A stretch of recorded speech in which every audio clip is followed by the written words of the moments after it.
বঞ্চিত হননি।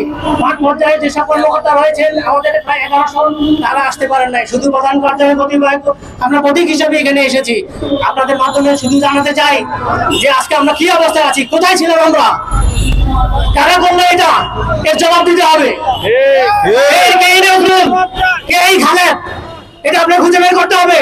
এই নজরুল ছিল একজন শ্রমিক, 1990 সালে সে শ্রমিক সেই শ্রমিক হিসাবে লেবার ছিল।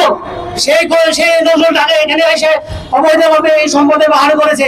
আজকে শত শত কোটি টাকার মালিক সে, হাজার হাজার কোটি টাকার মালিক বলে সে। আজকে সে ঘুরে বেড়ায়, সেই ইফতার পার্টি করে মানুষকে সাংবাদিককে দাওয়াতে কেন? আর আজকে আমরা পথের ভিখারি হয়ে গেছি কেন? এর জবাব কে দিবে? এটাই ঘাট, এটাই রাষ্ট্রের, এটাই কর্তৃপক্ষের নিয়ন্ত্রণ সংস্থা। আমরা কেন আজকে 20 বছর পরে রাস্তা দাঁড়াতে হবে? আমরা তো আজকে দেশে কর্ম কাজ করতাম। এখন প্রধানমন্ত্রীর দিনে আজকে আমরা অসহায় অবস্থায় দাঁড়াইছি আপনার সামনে। আমাদেরকে সুযোগ দিয়েছেন, ধন্যবাদ জানাই। আমরা আমাদের উপস্থাপন করছি আমাদের যে পাওনা ন্যায্য, গ্রাহকের যে ন্যায্য, তারা ভিক্ষার জন্য আসে নাই, তারা তাদের পাওনা নিতে এসেছে। আজকে যারা অসহায় দরিদ্র মানুষের টাকা লুটপাট করেছে তাদের বিচারের মুখোমুখি করার দায়িত্ব সবার, আপনারা আমাদের রাষ্ট্রের সবার নিয়ন্ত্রণ সংস্থা। আমি অবিলম্বে এই নজরুল দুর্নীতিবাদ নজরুলের গ্রেপ্তার দাবি জানাই।